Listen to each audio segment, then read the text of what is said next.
I'll call the meeting to order with a roll call. Peters? Here. Lamberts? Here. Shea is here. Cook? Here. Fowler? Here. That's all. You have who's not here. Five. Kim's aren't here. First item is the approval of meeting minutes for the regular meeting of March 1st, 2022. It came to all of us in our packet. Does anybody have any questions or concerns about those minutes? I'll make a motion to approve. Motion to approve is supported. Supported by Cook. Those in favor say aye. Aye. Those opposed? Motion is carried.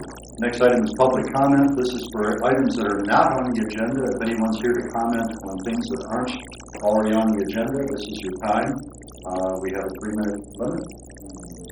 Looking at the faces that I know, I would say everybody's on the agenda. So we'll go to the item 4, which is unfinished business. It's a certificate of appropriateness application for 119 West 11th Street. Nathan and Elizabeth Bauman owners. Amendments to rear alterations and additions. We have an application dated 1/18/22, which was cable, and another application dated 2/15. Anna, do you want to say more? Yeah, is there anyone to represent this property tonight? Present? Bauman's? No? Yeah? Yeah, If you'd like to step forward, you're more than welcome to speak on it, and then I can give the introduction. I think it's a great project. They sized it down from the original that you already passed. Yeah. I think the design's really nice. I feel it fits the home better than the last design.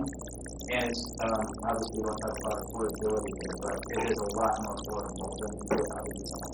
Okay. Do you need any more than that? Well, we'll see if there's any questions, Okay. but just to give a little bit of background, so this home was previously looked at and received approval back in November of last year. It was our meeting when we were at the library. And then since then, we've received 2 more applications, and the applicants are requesting that both be reviewed and approved as 2 possible options. So the first application that was submitted is to change the arrangement of the windows on the proposed upper dormers on the property. So if I scroll down here, you can see that originally 1 window was proposed, and they're now requesting 2. And then also the window proportions on the main floor have been changed to 50-50 proportion. Originally they were a cottage window. So that is what was brought forward in the application that's dated January of this year. And then the second option is to omit all changes to the second story. So it would leave it as is now. And they would only do modifications to the first floor, which would be as previously approved, and then with this window modification. So trying to make that as clear as possible that there's 2 options. One includes the additional dormer configuration and new dormers on the second floor with the new 2 windows and the changes to the main floor. And then the second option would be for the upstairs, the second story, to remain as it is existing and only changes to the main. And the homeowners are proposing they don't want to do the second floor anymore. They're proposing that they like the they option. want both. They want both, and it sounds like it's moving forward decisions on materials and budget, as was mentioned. This will give them a little bit more wiggle room. Do we feel as if the 1 window or 2 window configuration is more authentic, or either way? Either way, I mean, you look at the other dormers and sets of windows in the second story, and those all have 2 windows, so if anything, it's more mixed. But, we have one with the 1. So these elevations are the second proposal, the top remaining the same. We have some photos of the structure existing, and that is the effect. So this represents what it looks like.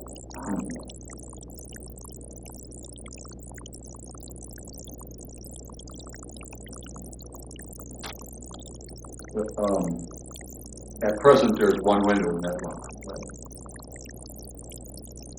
This dormer does not exist. So,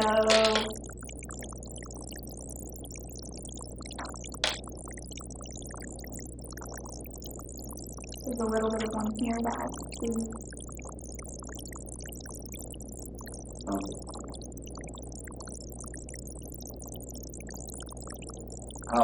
Anna, do you have a feeling for whether one window or two are more appropriate? I feel like either, two is present in the rest of the home as was mentioned. I think it's nice that it's sort of mirroring what's already there. Do any of the commissioners have a feeling that two is preferable to one? This is certainly the time to say so. Do know as we do. Either would be appropriate, especially considering towards the back of the building. I'm not sure if the street anyway. Quite a ways from the street. Yeah. Pretty minimal. And this one is very heavily vegetated. I've never seen this side of the house.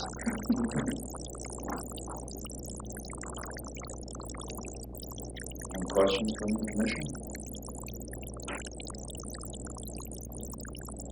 I don't see any concerns or anything that would dramatically alter change. I think we talked about the cottage windows being common on porches, but the existing porch photos there look like they're not original windows. They're the 50-50.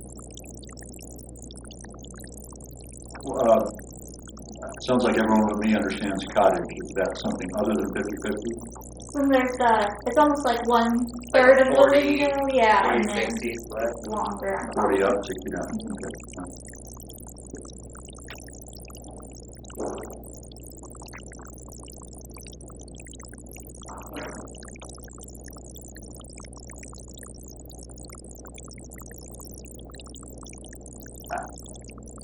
Just an opinion, but I feel like 50-50 always makes sense to the eye. And sometimes 40-60 does, but 50-50 is acceptable. The rest of the windows on the main floor are already 50-50, so, do one thing and say what the theme of the cottage style on the main floor.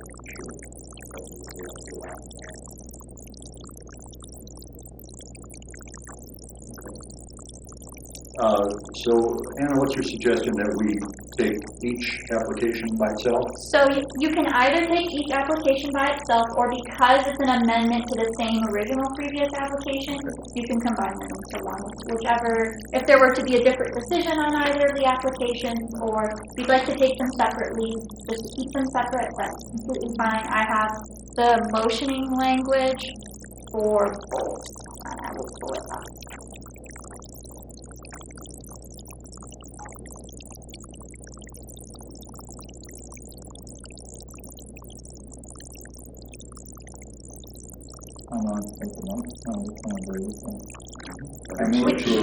Which language would you, or do you have? I'm looking at the second one. Okay.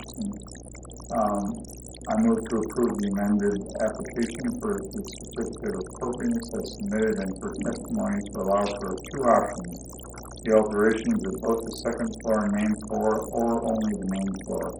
Application dated 1/18/22 and 2/15/22 for 119 West 11th Street based on local guidelines and the Secretary of Interior Standard Number 9.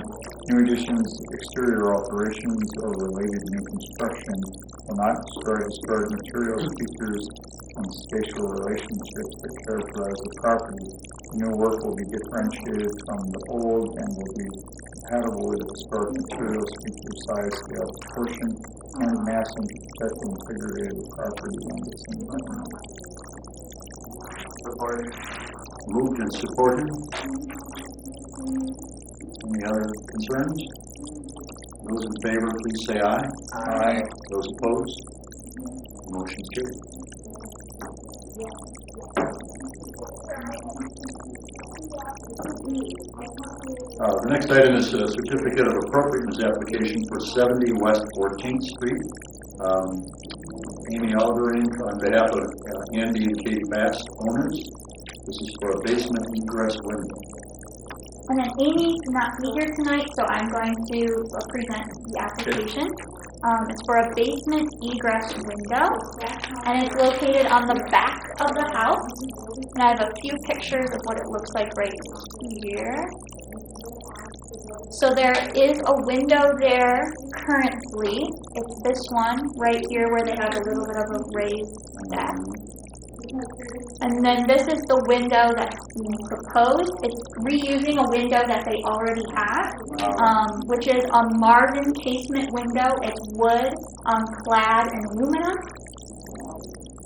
And for the well, they're proposing landscaping blocks, which will be stacked 3 courses high.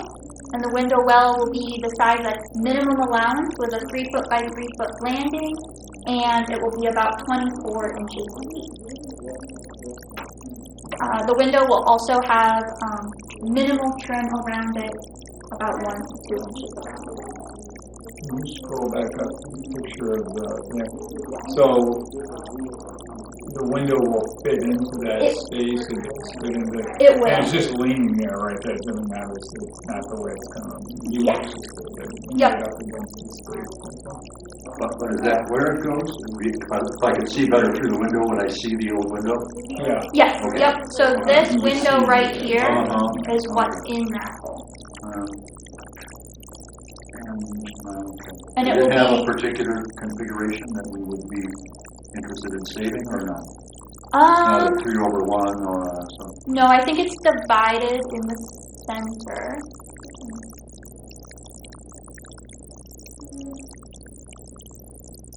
Okay, I'm seeing shutters or something on the inside. But it looks like an original. It does. It is original.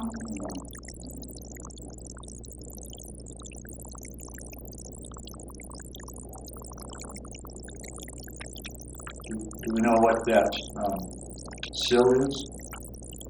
Could this be concrete? I think it's concrete. Maybe I don't know for sure, but limestone. that's what it looks like.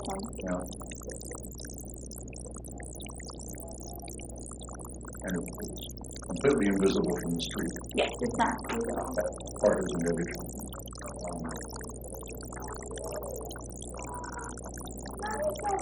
Is that an egress window right now?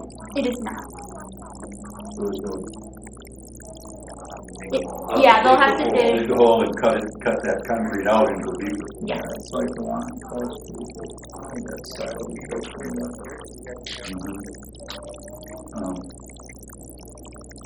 Well, this is to my eye, this is a really good example of how we want to encourage people to live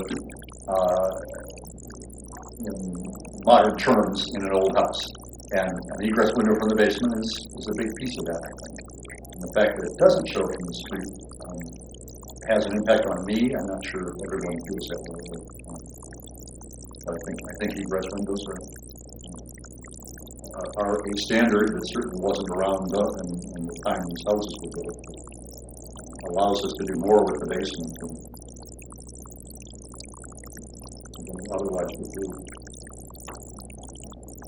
Yeah, the rest of the windows, those are replacement windows on the rest of the house already, or? I don't know for sure. It might be a mix of both. Okay. The window that they have, which is interesting that they're proposing a white aluminum clad window. I wonder if they just got that window as a deal from somewhere. So the rest of the character of the windows in the house with the grids and the dark colors is missing from this proposed. Yeah, I would agree with that. Sticks out. Things, of course, can be painted, although that's not the point of a clad window. You have to paint. That brick treatment, when I talk about a couple inches of wood potentially around it, that's going to be way inside the brick. Yes. The element of the brick is what else. That will stay, and yeah, the whole is the correct size. It will be resized.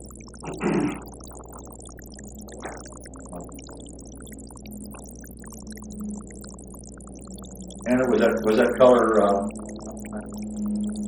well, Justin brought it up. Was that color discussed at all? That it's exactly the opposite color of everything else? No. Anybody else? I guess with any, I don't know, color, we don't really weigh in, right? You know, if somebody wanted to paint all the window frames a different color on the house, they could. And it might jar me, but it's their prerogative. I mean, I'm totally in agreement it stood out right away, but I don't know that even if they were putting it in the front of the house, if they were putting a wooden window in and painting it white for some reason. I guess if they were here, I would be asking them if there's an option to paint that black or make it black in some way. That they were saying they were reusing a window area. Yes. So I doubt it was in this house. yeah, right. No, Again, if they were here, I would at least ask the question, and we could find out if there is or isn't a way to do that easily. Like you kind of said with the egress windows, it's something that we understand and get behind. But I don't want it to be something that becomes such an attraction to the eye that, you know, you look at the house and you're noticing facing the window. And that's obviously something that I feel like would be nice. Of course, it's in the back, like you said. No, you're right, though. And I admit, I sort of looked past it for a minute, but now that you said it, it's all I can see. But again, we don't have even necessarily any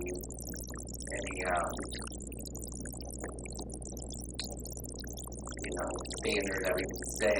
There is standard 6 does say that each rule match the only design, color, texture, and where possible materials. That's specific to interior materials. And then our language on our standard content is quite often. Let's talk about not destroying features that characterize the property, so you can say that. Although that window is a historic feature, it's not a characterizing one because of its location.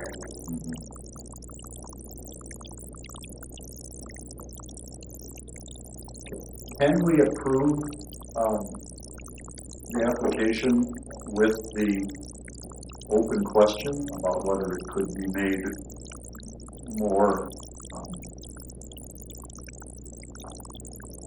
in line with the other way? Again, I wouldn't be afraid to ask them that if they were here. The fact that they aren't here, I don't want to hold them up either. Right.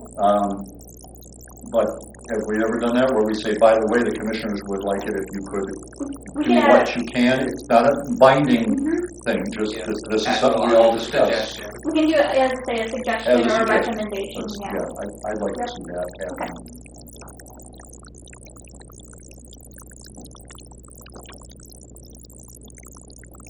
Does anyone have other concerns about the change? Certainly in line with things we have approved before. And I think you said it would be about 24 inches out from the house in total, plus the thickness of the block,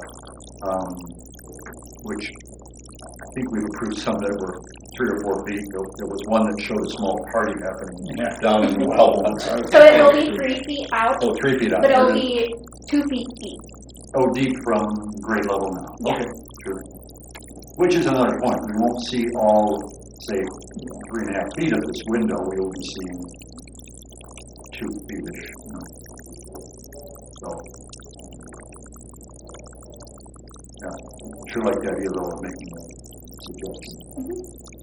Well, I'll move to approve the application for a certificate of appropriateness as amended and for testimony for the basement egress window at 70 West 14th Street based on local guidelines and Secretary of Interior Standards number 9. New addition, exterior alteration, or related new construction will not destroy historic materials, features, and spatial relationships that characterize the property.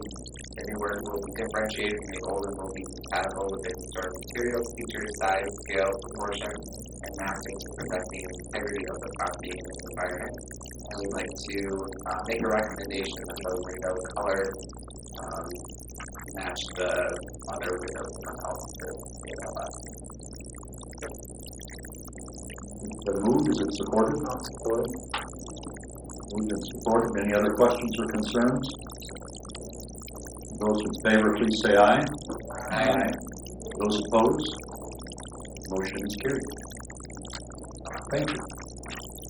Speaking of basement egress windows, we have an appropriate certificate of appropriateness application for 101 West 15th Street, Dwight Vito owner, basement egress window. If you'd like to come forward and join the circle. All right. Yeah. We're a friendly circle.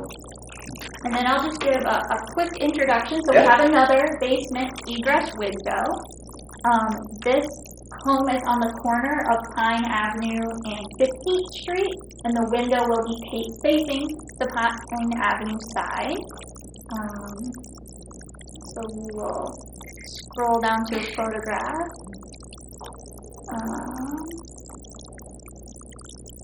So this is the window right here. And then the window proposed for this one is a vinyl casement window, 24 inches by 36 inches. And then the well is proposed to be a fiberglass terraced two-step window insert that you place into the ground. It's 50 inches wide, 48 inches high, and projects out again with 3 feet to 36 inches. And you're welcome to add any additional information you'd like. Yeah, well, my builder happens to be here. And he said it'll probably be a fiberglass, but it'll last longer than a vinyl window. So if you can make that amendment. Yes. Yeah, so it's going to be hard for us to approve exactly what it is without the windows. So if you have the details on what window that would be that we can add so that we can approve the specific window, that would be helpful. Do you have like we can bring in a sample of windows. So is it like who's the manufacturer? The fiberglass. Fiberglass, no, fiberglass. It looks like painted wood.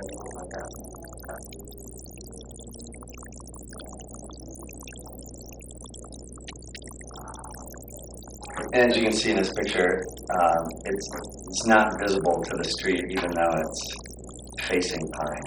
It'll be behind that landscape. That landscaping will still exist with the well. Yeah, there's like two staggered layers of those bushes, and there's room to dig behind it and still have it covered. I think I took a closer picture.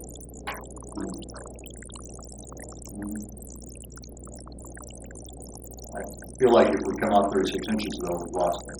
Yeah. If they can be moved, then should be. And 36, now that I think of it, must be the code. Because this is a highly visible location on a very highly contributing house, beautiful house, with a lot of the historic details preserved on it. it's not rich in wood. Glass block. No, we should be giving a little credit for removing glass block. No, we appreciate it. At one time it was considered, I don't know, safe and whatever else, and it went in all over the place, but it certainly doesn't belong in historic district. And so anytime someone's taking one out, that's a plus. And then what color will the window be? Quite paintable. Yeah, so it would probably match that white trim. Okay. It's right there, yeah.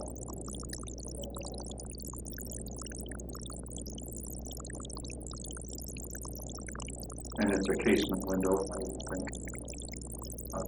Opens out.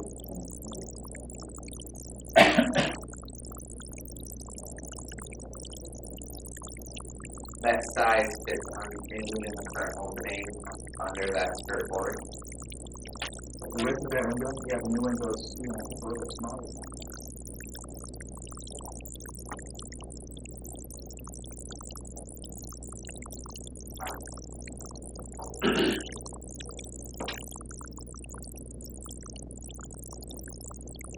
Does anyone have concerns about the fiberglass?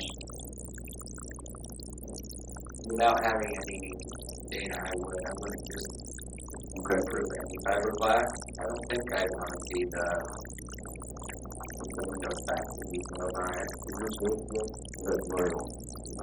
They're real similar as far as the features, but they're completely different materials. It'd be a single J, but you gotta go. You like this one? Yeah, go. I always thought that we were getting rid of the wood windows in the egress basement windows just because of the maintenance on them. I think that we've passed that before. All the details on that.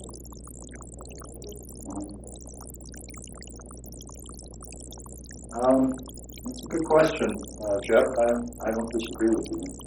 Put windows below grade and right against the foundation where you know there's going to be splashing. We certainly have seen materials deteriorate very quickly in that circumstance. But I don't know that we as a commission have ever said we prefer a certain kind. No, taking property. Will there be painted? The intention is to go in there. Well, obviously you can paint it with whatever color that what you like. But they basically have, I think, 4 colors to choose from. They're standard.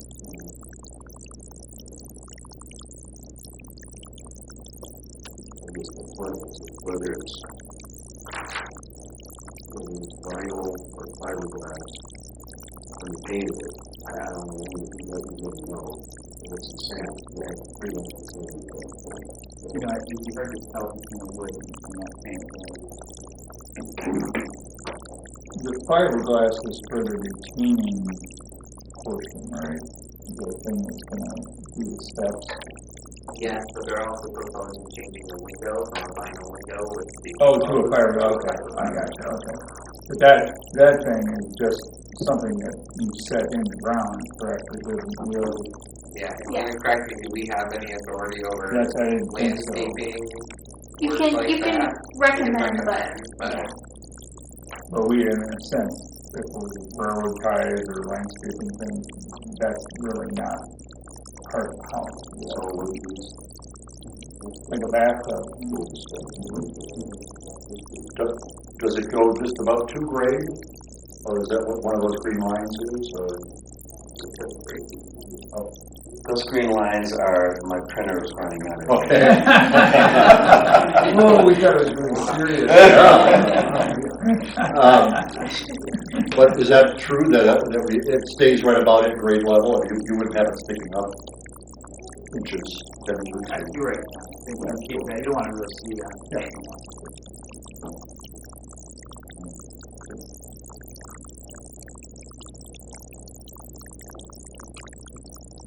And those are in fact steps, the molded parts that are crowd this way, steps to get out. Mm-hmm.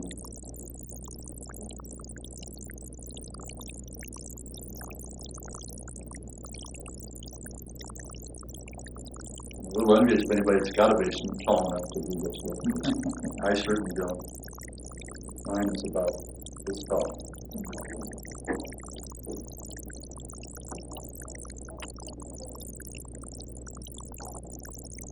Well, I feel strongly about seeing the sample of the window, but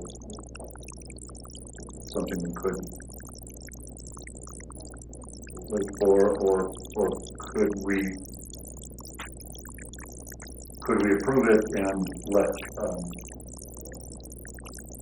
the homeowner bring it in to show it to them? Okay.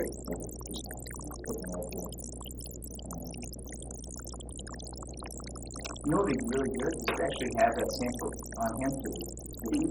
You know, we used to have it here. I think we used to do that. We used to have samples here. Yeah.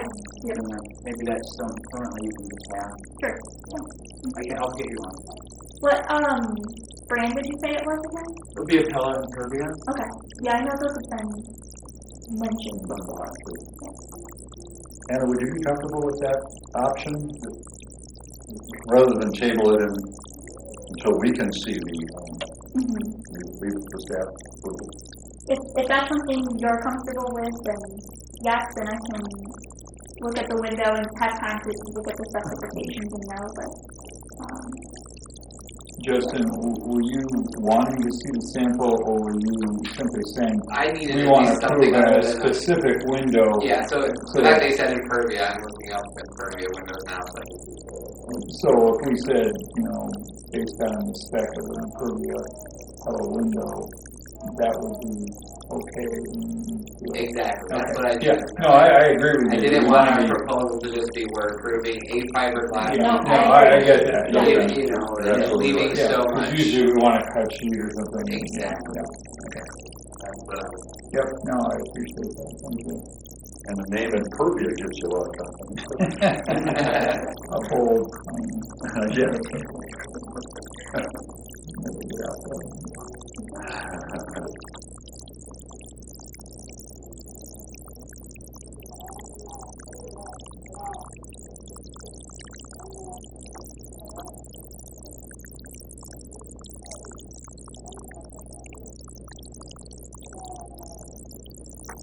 Would the thing need to, and maybe this is a question for you, Anna, just to amend the application so that it reflected that specific window, and then you would be approving the application as amended? I guess I'm just trying to think of how, if we don't really need to see the things, like we know exactly what we're getting or we're approving, what would be the mechanism for making that happen? So you mean because the application is different than what's being Yeah, proposed right right. now? Yeah. You could include the window type that's being approved in the motion itself. Okay. Yeah. All right. So it is a server.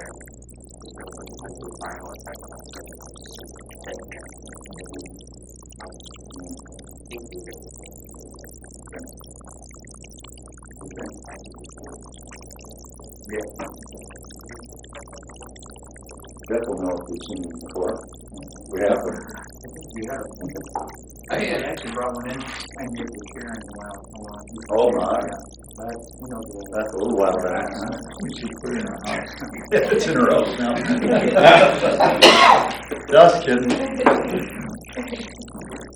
So, Anna, we would be moving to approve the motion with the contingency that Impervia. Right, that is the power in Impervia.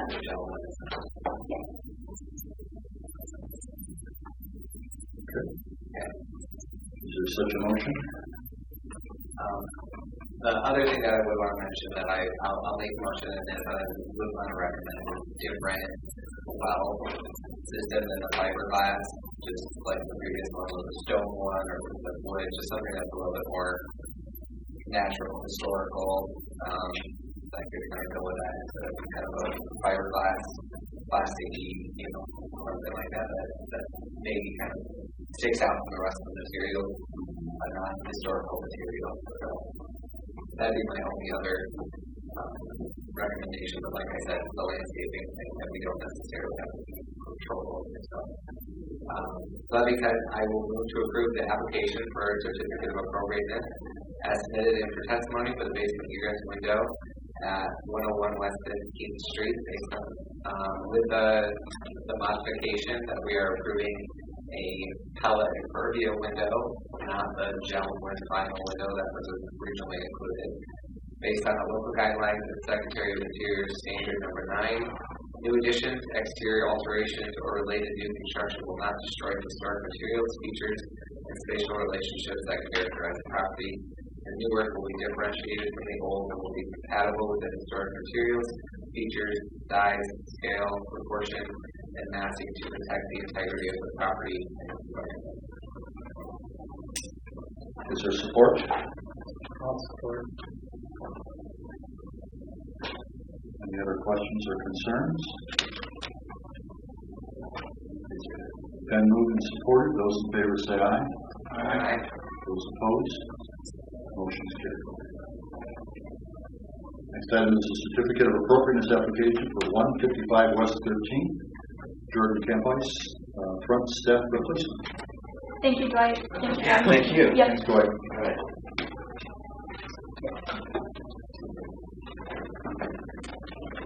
All right, Jordan, I'll give you a short introduction here. So we last saw Jordan in 155 West 13th Street back in February. This was the retroactive COA approval for the set of front steps that were partially constructed without a COA and without a permit. Jordan has gone back and redesigned the steps, changing materials and the different features of them, and is ready to come back to HDC again today. So I can scroll through the application here if you'd like to talk about what you're proposing. Yeah, so basically just kind of replacing the steps, because as we know they were deteriorated and not up to code before, but now that I'm replacing them, I'm trying to follow all of the rules, which took me a little bit to figure out, but I think I'm getting a little bit of a better hang of it. So there's obviously going to be one more step or two more steps, which it covers and in my opinion made it safer. In terms of the measurements, I believe we followed all of those, so I can go into those through detail, but I think we got them all down. The handrail and guardrail, I was going to go to 36 inches for both. The reason being is,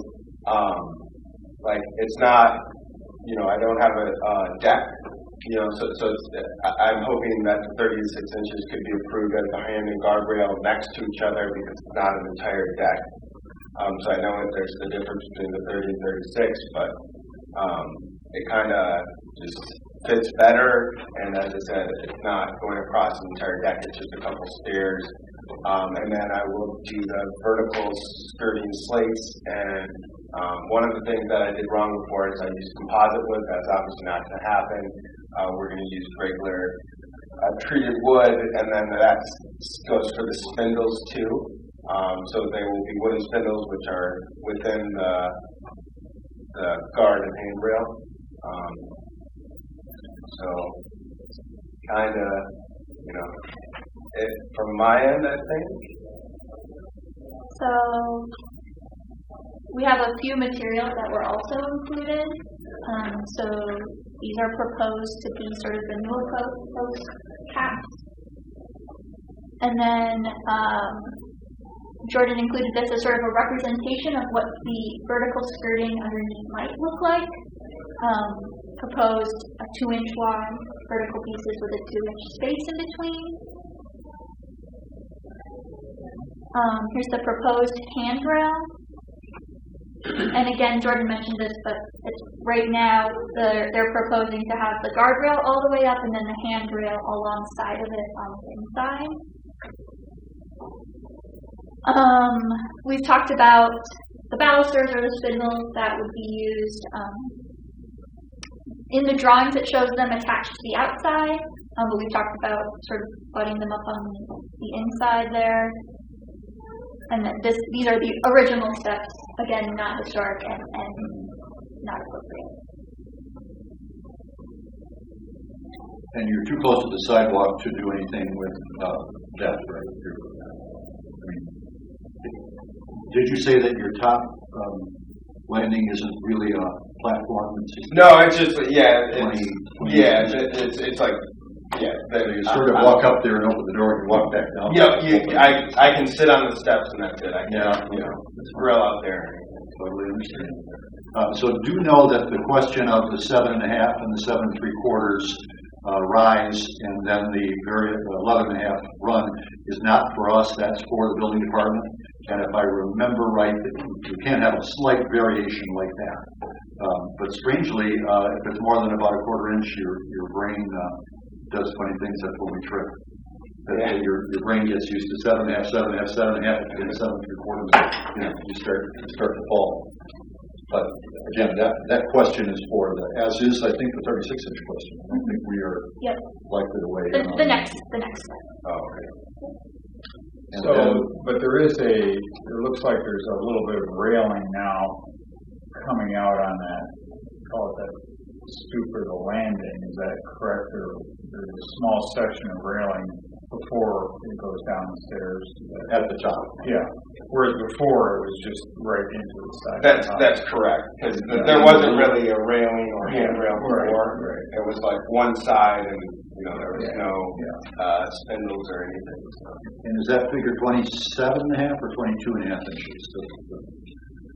The depth of the top step of the top. Sorry, I'm not. I think Right. that's 27.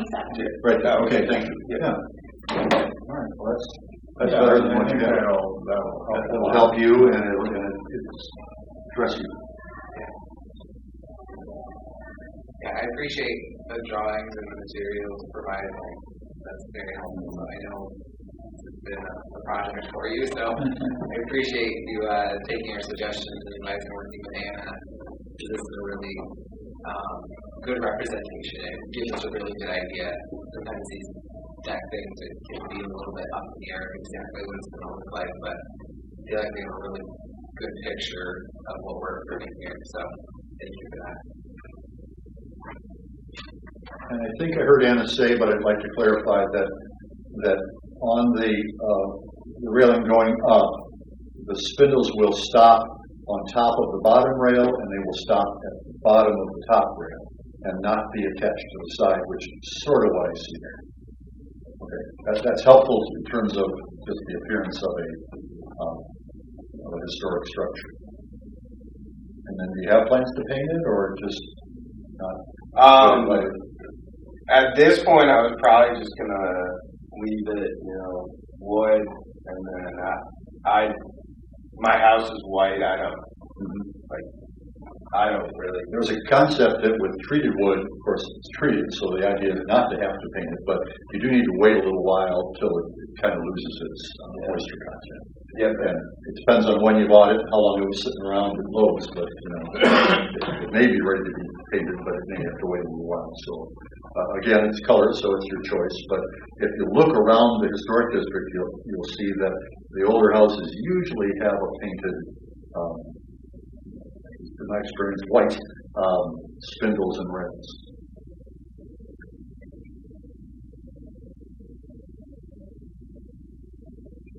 Is the interior guardrail, is that something that's a requirement or like the building code? The graspable handrail. Graspable, yeah. So even though you can grasp the top, you can't. That doesn't count. Yeah, it has to. So it could have. Sometimes we'll see in the historic district the shortened balusters and then the handrail on top, or the full height guardrail and the handrail. But 2x4 is not considered graspable because you got to have a pretty right. Right. I mean, the one he's showing. That's why. That's exactly the border. That's actually advanced to the rail. Oh, okay. Not a 2x4. Okay, that just gets a 2x4. Yeah. I see. At least that's what that. Oh, I see. And so that's got actually a channel to accept to accept it. Okay, great. Spindles come out. That's going to help a lot. Yeah, that's a standard rail. And that's made of treated wood? Yeah, they're usually treated wood. This says it. Yeah. Does it say it? Yeah, it's a little hard to see. My eyes don't work quite that far. It's easier to paint them before they're assembled. Well, it is. We had the same conversation with a fellow over on 9th, and I remember him saying, we have to wait a little while to paint treated wood. There's too much moisture in it. Yeah, they do recommend that you let it dry out. Yeah. So, okay, good. Right. Well, this is certainly an improvement, and we appreciate your thoroughness. And, does it need two graspable rails or no? Or just one? I believe it needs two on each Okay. side. That's a Again, good code question. Code question Not total, sure, yeah. So, He's showing two, one on both sides. But yeah. and then I'm sorry, for the caps, what was that material? That was New wood, caps. Also wood. Also wood, okay, great. Yeah. Well, any other questions or concerns?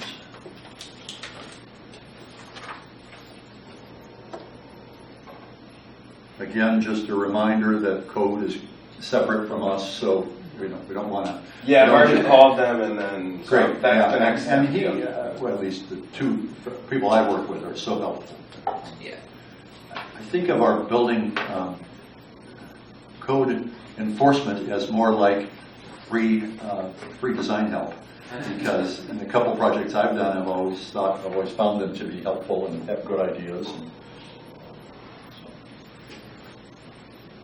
Well, I will move to approve the application for a certificate of appropriateness as submitted and for testimony for the front steps at 155 West 13th Street based on the local guidelines and Secretary of Interior Standard Number 9 that new additions, exterior alterations, or related new construction will not destroy the historic materials, features, and spatial relationships that characterize the property. The new work will be differentiated from the old and be compatible with historic materials, features, size, scale, proportion, and massing to protect the integrity of the property and its environment.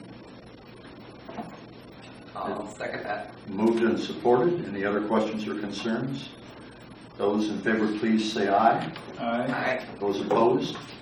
Motion is carried. Thank you. Thanks again for all your work on this. Yes, thank you. Next item is a certificate of appropriateness application for 303 Pine Avenue. It's Skolton, owner, west and south elevation window replacement. Hello. Hi. Yes. Nice to have you back. Yeah, so 303 Pine Avenue was with us last month when the east and north window elevations were approved in addition to the siding and the front step repairs. And so Mitch is back with us to propose the windows for the south and west elevations, which were not included in the last round of approvals. So I don't know, Mitch, if you'd like to jump in. I feel like we can start with the south, because we almost approved that last time, and we kind of came back with some changes, so I think that might be an easier win maybe for us. So we can start with the south, if you want to flip to the next one down. What in question with this one was, when we first came with this, they were 68 inches, and we were trying to go down to 60, and we kind of didn't know that difference. We got our demo permit, we pulled everything off. They're actually 66-inch windows. So we did gain 2 inches there. And we found a 35.5 by 62-inch window that will fit in there and allow us to still have a header on that window, which there's no header right now. There's no header? There's no header in there. On the inside. Yeah, on the inside, yeah. We had those, they just put those windows in. They went cut straight off up to the studs ceiling. and- Yeah. I know, well, please. So we're hoping we can beef up that, do 62 inches, and it will allow us to beef up that second floor at least a little bit, right there in that corner, and those sides. Are you planning on doing, I think, if I remember right, the last sketches that you had kind of has no grills. It looks like these don't. Do you have any thoughts on? Yeah, we talked about that. I put them in with none. If you guys say, I think we actually approved without. Yeah, it wasn't included in the last. Yeah. I think as we talk about the front of the house, I figured that would be a conversation. Whatever you guys think works, we can order the windows with that grill in them. I just don't have I don't know. Yeah. So. I just wanted to check what your intention was or thoughts were on that. When you look at the front of the house, my assumption is if we put grills across there, it can look a little much because it's a pretty small house. But if you guys think that that's what we want to for the look of it, I'm okay with ordering them that way. Do we have a sense that it did have divided some number over one, or no? This is the front of the house. And are those original windows up top? And They're the only original are the ones up top, and the porch are all original. Which they're basically picture windows in there. like inside the porch that we can't really see. Oh, I see. No. I'm sorry. These porch windows right here on the outside. Those are all. Those are all just original framed in picture windows. Interesting. And then these are Wonder if those are added. these are casement on the side with a picture window in the front. Yeah. So that certainly isn't original, right? The large picture window? Yeah. We do not believe it I is. can't No. see. Yeah. I think it's actually a vinyl window. Mhm. And then on the south side, they replaced one of the skinny taller windows with a vinyl double casement. I just added the quick two pictures there so you can see the difference. They blocked the top of the window there, and then to try and match the height of the new casement they put in there. So we would basically be saying we're going back to more of an original look with two 35.5 by 62 inch windows in there. Try to get them narrow and tall, as tall as we could. So the one on the left presumably is original, or? The one on the left is the original window. Yep. Okay. It looks like there was some grille patterning in there. Yeah, it's a 4/4, but is it just some kind of an interior applique, or is it? Yeah, it was just an interior. So those aren't four different things? No, they're not. Eight different No. things. Oh, okay. No. Well, I don't think we've ever discussed this, but Windows, starting sometime in my time, began to have those interior applied muntins that aren't real. And I'm not sure there's something that we have to preserve or protect or defend. And I remember I had them in a house that was brand new in 1988, and whenever the front door would slam, they would go, whoa, whoa, whoa. And I took them out. So I didn't think they added much to the appearance, and they really detracted from the sound. So I think we're wise to look beyond what looks like a 4/4 right there. Yeah. Yeah, so we're trying to get this side of the house to look more like the left window, minus the 4 inches on the top. Sides, yeah. Yeah. Nick's And a smidge wider, 5 inches wider as well. Nick's wisdom on the grills, I think, would be helpful here because I'm a little bit Yeah. uncertain of. Half of me thinks it might be good, and half of me might, like you said, think it might be busy. This side of the house, even though it's technically road facing right now, because there's an open lot right there in the corner, it's not technically road facing. Yeah. Like I said, I think we approved the rest of the house without grills, at least non-road facing ones. So I do want to have one standard look. At least it wasn't mentioned. We talked about that. Yes, it wasn't mentioned. Yeah. Yeah. And I admit I'm impacted by the fact that these grills are not creating 4 different panes of glass, but rather are applied to the inside. I would feel differently if they were creating 4 or 8 different panes of glass. And did we approve a specific window type? I think Yes. they're Pella Lifestyle. Yeah, Wood aluminum aluminum clad. Okay, and you're doing the same Same window. window.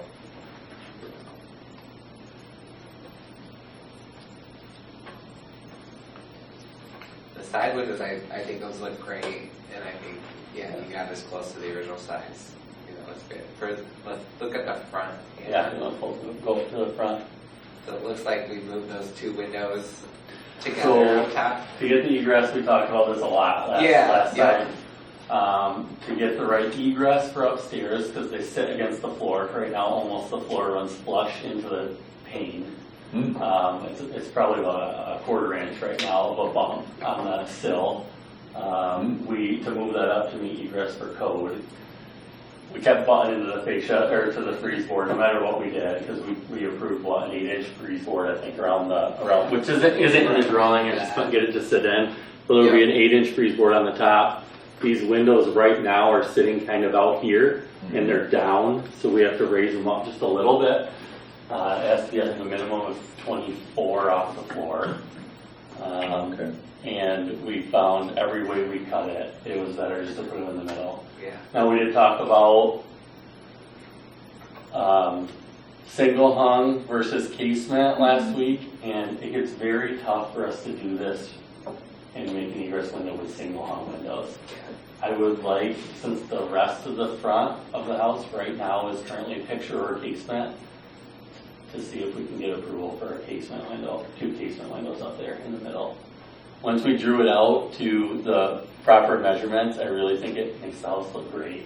So, and it will have one standard look across the front yard. Yeah, that is a sharp look. Mm-hmm. I agree with that. And then the porch, we wouldn't be changing anything on the windows. We just replace them current size with new Palo Lifestyle picture windows. And they're a fixed window? They're a fixed window, yeah. They're not, I don't think, a storm window that comes off or anything. You can take them off. Could take them off. Yeah, I want to say when we first came in and you can take them off. Okay. They're screwed. I can't remember how we did. They were all screwed in, and so we just unscrewed them, and you can pull them off. Is that kind of like a 3-season porch kind of thing? It is, yeah. There's could be screens. You can make screens in the summertime. Yeah. Watch pine go by at 55 miles an hour. Yeah. I don't think a lot of people are going to do any sitting out there. Yeah, certain times of the day it gets pretty loud and busy, but it is beautiful at 10 o'clock at night with the church across the street. So. Yeah. It's even nice at 7. Yeah.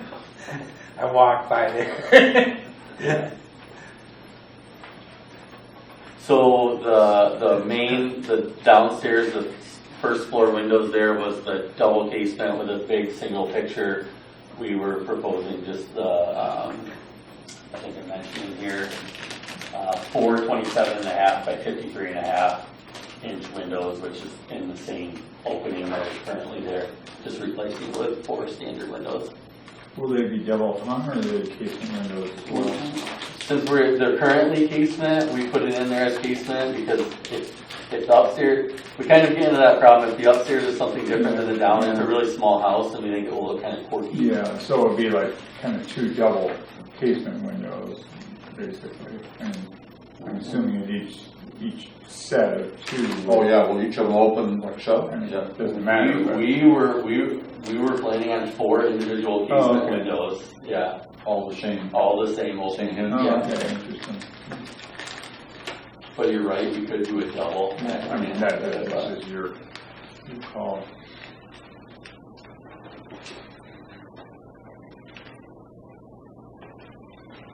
Any thoughts? What we really wanted to do from last time was get real measurements on it to see how it actually laid out. And, it does tuck those 2 windows pretty tight up in that eaves, but it gives enough room for the freeze board where that hot button is at.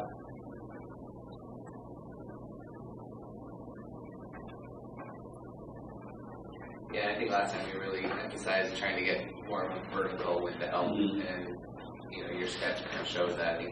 So yeah, upstairs by 46 by.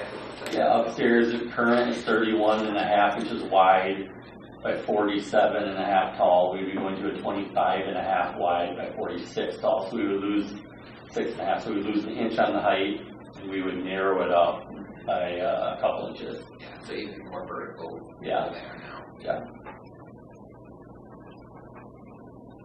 And then downstairs for the 4, they would basically be within an inch of the width. They're 1 inch narrower, but they're 53.5 inches tall.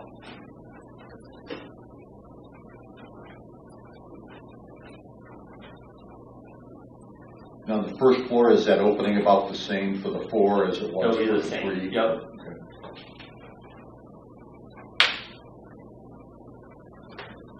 Okay. And could we see the front again, just the photo? So large there. Sure. Okay. The house had a lot going on with all those. It's a fun one. Uh-huh. For sure. And then I'm assuming you'll be coming back with a siding request. We approved Or that did we last approve That that was last last time? month. Yep. That's right. Mhm. That's right. You're doing that. The wood siding on there. The LP or hardy board, right? Yep. Yeah. I think this is great. I'm excited to see all the work. I saw the dumpster. It looks like you kind of got started on some stuff. We got the demo. We got the demo out of the way. That's it. Now we got to go pull building permits and electromechanical. So we're hoping that we can get moving after this meeting.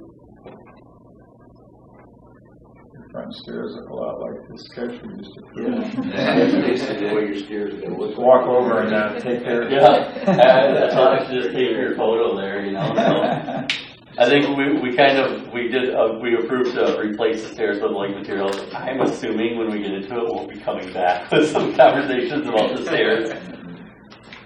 Yeah, those stairs were approved in 2002, I think, by the HDC over top of the original. The original brick. There.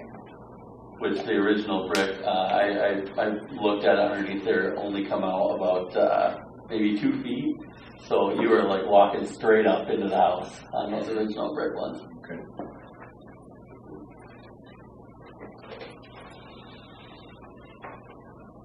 Any other questions? Any other questions? Comfortable. Okay. Then I will move to approve the amended application for a certificate of appropriateness as submitted and for testimony for the south and west elevation window replacement at 303 Pine Avenue based on the local guidelines and Secretary of Interior Standard Number 9. New additions, exterior alterations, or related new construction will not destroy historic materials, features, and spatial relationships that characterize the property. The new work will be differentiated from the old and will be compatible with the historic materials, features, size, scale, proportion, and massing to protect the integrity of the property and its environment. I'll second. Moved by Justin, supported by Mark. Any other questions or concerns? Those in favor, please say aye. Aye. Those opposed, motion is carried. Thank you. Thank you. Thanks. Can I ask one question? Sure. We did talk about, I think last time we said, hey, someone was interested in seeing what we were going to do for the front door. We're new to the historic district. When we decide when we're ready to go with the front door, do you guys want us to come back with that? Because I just threw one in the picture that I think we'll probably do, but Yeah. is that something we would come back with? Yes. Yeah. Okay. Yep. Same process. Same process, okay. Yep. Thanks See very you. much. See you later. Thank you. Thanks, Vincent. Thank you. You made already some great improvements there.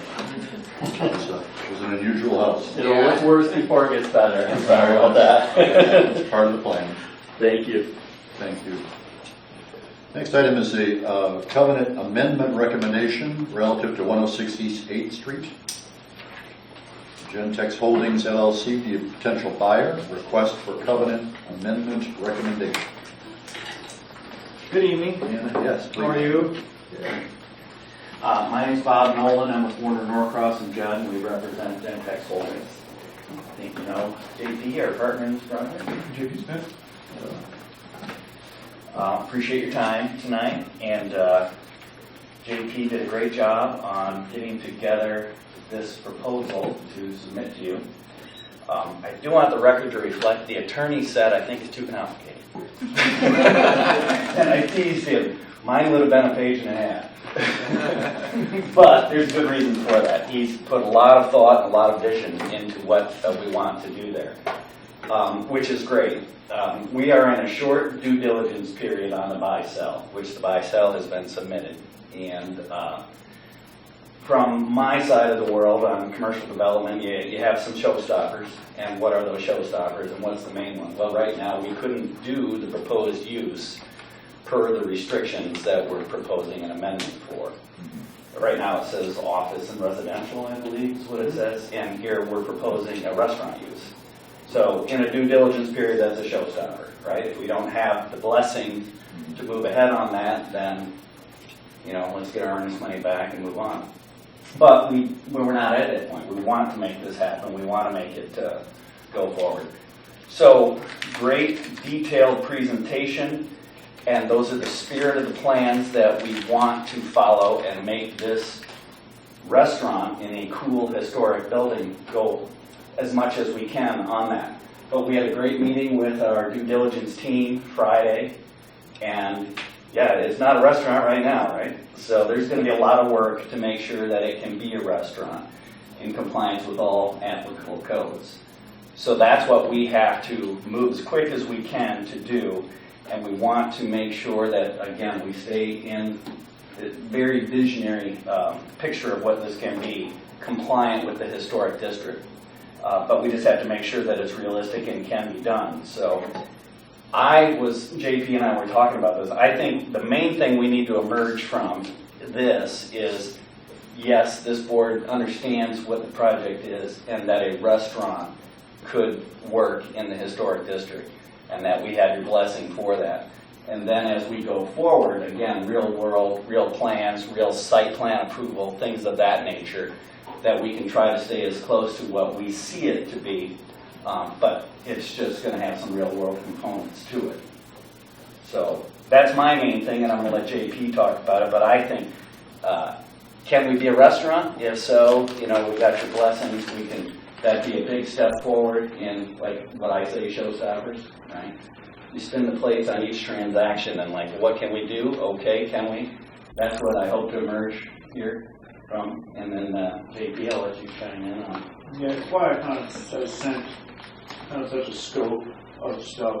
I wanted to be as forefront as possible so that you can realize what it takes to do something like this. And as you all know, because this is what, one of the things that you love, obviously, is historic venues and historic homes. And I'm sure you don't just focus on what's here in Holland, Michigan. I'm sure you're paying attention to the movement that's taking place across the United States and across the world with historic spaces.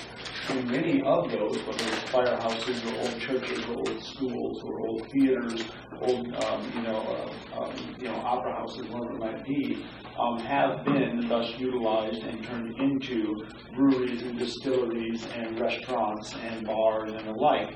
And the reason for that is because it builds community. It's a place that, we're in this time of kind of a food and cocktail renaissance. It's been going on since the early mid-2000s, and it just really started to generate much more energy as it moved forward. And you can see across the country where these things have really, really brought back to life and have brought the public to be able to actually enjoy these spaces again and to be excited about them and how much excitement they've actually brought to a town and how much press and how much foot traffic and buzz and chatter, right, due to these types of things. So, but with that is a lot of scope and is everything that it does entail to open a bar and restaurant, which is a lot of work. It can be a lot of changes, but the majority of those, of course, we're going to try to keep sight unseen and inside and visually not affecting what the actual constructs of this particular building are. With that, of course, for those of you that joined me for the walkthrough of this space, we went through a lot of that. That's why I wanted to put all of that kitchen in the back carport, right? Carport is pretty dilapidated as it is. It was an afterthought after the 1941 edition. And it would be a great spot for us to then be able to build the type of infrastructure that we need to support the type of sight unseen behind the scenes, at least from 8th Street's perspective of what's going to take place with ventilation, refrigeration, and generators and the like, right? So all of that is there. And we just kind of want you to be very cognizant of it. I want you to be forthfront with that because I know it's going to be part of what's going to help to make your decision on whether or not this historic covenant and restriction that was initially put in place by the Smith family to be office on the first floor and residential on the second can move forward. Now, obviously, we're going to, if this does go to the next step, we are well aware, and when you are well aware, that we'll be spending a lot of time together over the next year and a half, or whatever it might be, in order to try to bring this to fruition, right? But yeah, know that it is definitely in our best interest to try to get not only that block, that only two block area of downtown Holland that doesn't have a through street from Columbus to College, that falls dormant from foot traffic after you walk past Hops or after you walk past the Knickerbocker for college students. It's dormant. Big E's going to help to generate a little bit more foot traffic down there. And the Marriott, of course, our thing. This is only something to kind of tie that together. We're really hoping that this will help to facilitate that. And for those of you that walked in that space with me, I've been through it 5 times already, and none of you have been through it yet, right? And that was the thing where you're like, wow, God, isn't that amazing? Because none of the rest of the public has stepped foot in this building either in the last 25 years. And if we don't do something public with it, it's going to be the same case for the next 25 or 30. And just from, again, my world, how would you hopefully emerge from here with, yes, you can do a restaurant, we don't need to reinvent the wheel, there's restaurants around there for the zoning code, so something along the lines of agree that it can be a restaurant as defined in the City of Holland Unified Development Ordinance, which already defines restaurant use in there. Yeah, and so just to make this very, very clear, the HDC would provide a recommendation to City Council, and City Council has the final say in whether or not these covenants can be amended and changed, but because of the HDC's role as the Architectural Review Committee, and we've been involved thus far, that's why your recommendation, your blessing is being sought, but City Council will make that final decision. And so the documents that we have in front of us is the proposed amendment to that covenant. Yes. And then there's also a list of kind of what visioning you have for the space afterwards. Correct. And that's just kind of background information. Justin, I might chime in on that. We still have the cell side to deal with and their restrictions, and we still have the city to deal with. So the vision is what we'd love to get to, but the actual amendment is going to be some back and forth probably. That's why I'm going to try to keep it simple. That's what I wanted to make sure, what today we really need to focus on the recommendation. Yes. And whether those proposed changes are something that we're on board with. Yes. In terms of architectural input and whatnot, we know that just like you said, we'll be back. But the main thing in our due diligence period is do we see enough traction to move forward that restaurant you guys aren't of the mind like heck no. So we can look at the proposed amendments. It's more than just the land use, and again, it sounds like you two have talked about this since it was submitted, but there's some additional covenant changes. If you remember back in August when we toured, some of them line up with some of the conversations we had back then. So I can pull up the covenants if that would be helpful, or if there's a different place you'd like to start, or any questions off the bat. So the proposal that JP said pretty much includes the existing agreed covenants, and then just some changes here and there that are highlighted. So maybe that document would be helpful to go through. Because I think I kind of compared them side by side, and it looked like he included all the original. It's the original, and then the proposed. Plus the highlighted section. Yeah, it's very nice and very clear. So the original covenant that we're looking at is actually already itself a restated covenant. It can get a little bit confusing. But when the Smiths purchased the property, it was amended in a similar fashion we're doing now to include the residential land use. So this would be the second sort of amendment process of that original restated covenant. So let's see. Here is the start of sort of the new restated area. And I also have some questions, and they might line up with your questions as well. And so adding to the property, here it looks like you're thinking about that strip along the side of the building, is that correct? Yes. So I don't know if the commission had any thoughts about that. adding it to the covenant. Is there any need to add that to the covenant? What's the thought process behind that? Yeah, I think for build out and for access back there and utilities from either street. Yeah, we would need that, and that's whole college property. So those are terms yet to be agreed to. So that's why, again, I'd love to say, there it is. That's what it would be, but there's a real world that we have to navigate it through. So we would be proposing that would be included, but we don't have any say on it. You have to negotiate that with Hope College.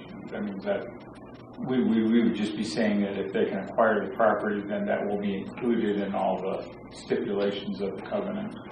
Is that a way of understanding it? Yeah, and that's why JP and I were talking about this.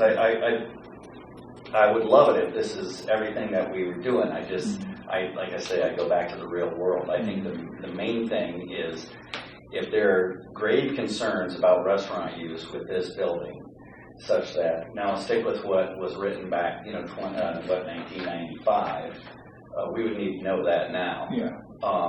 But if it is, keep working with us, let us know how it's coming along and what you're doing, that is from what we're looking for on the development side, that we can keep moving ahead. In terms of use.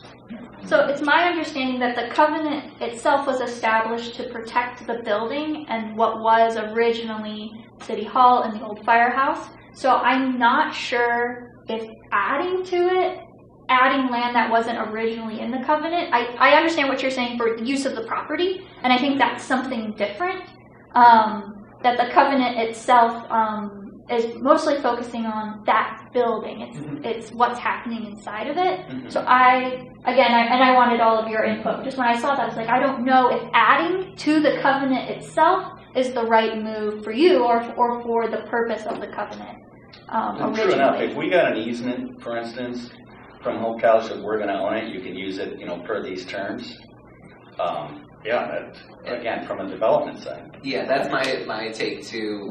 This covenant is more about the building, the property, and that parcel. Adding that, especially when there isn't ownership. So I don't know if we even have the legality to add that when it's a separate parcel and separate property, and and I don't see any value to you guys to adding that as part of these covenants of restrictions, which are so specific to the building and the building use. So I would again recommend removing that too. I don't see it being necessary for this purpose. Obviously, for your purposes, and figuring out what you need to do that makes sense. But. Yeah, it just seemed like it does not need it to be there and almost takes away from the purpose of the covenant originally. And anything that if you acquired the property, anything you would do with it relating to adding on to the building would then fall into our purview later on, right? I mean, if part of the new changes included, adding a porch on the side of the house or on the side of the building, then we would be dealing with that anyways. Right, yeah, and I just don't see any legality to speak to putting restrictions on somebody else's parcel property there. I don't.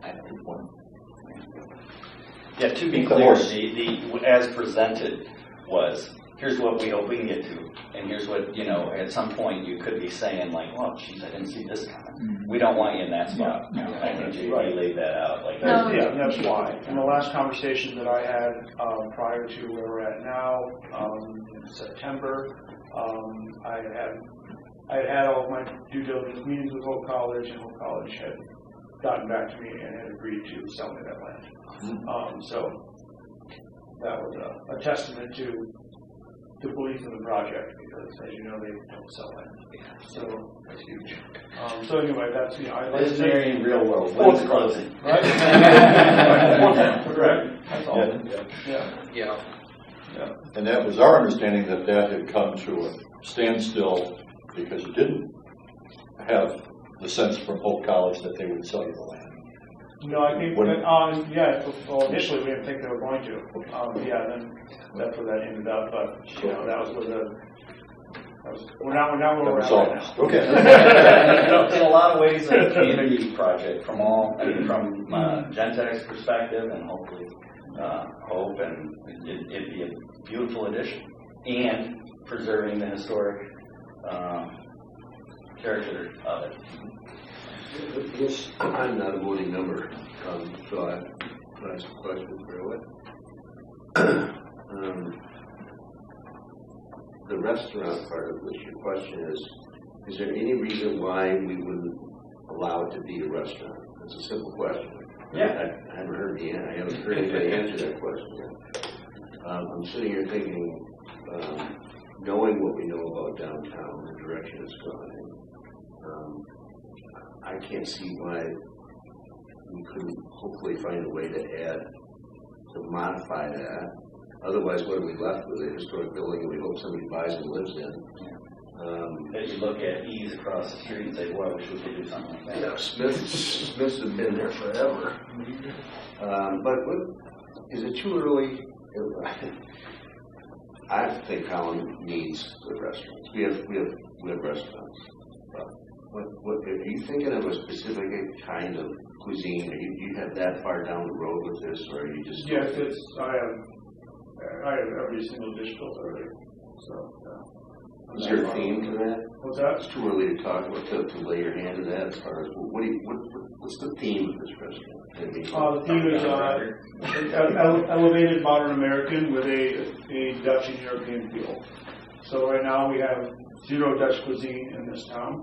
We have pig and blankets, which are not Dutch to begin with, and that's literally about it.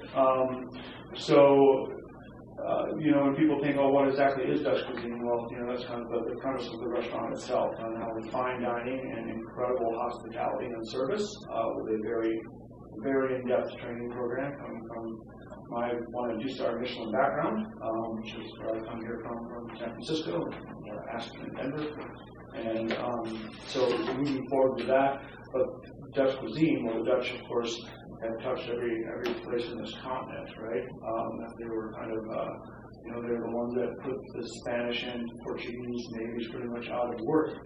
They're the ones that started the West India Spice Trading Company and the East India. Thus, everything that they had their hands in worldwide, touching every single continent, they brought back with them all of those spices and textiles and the like, right?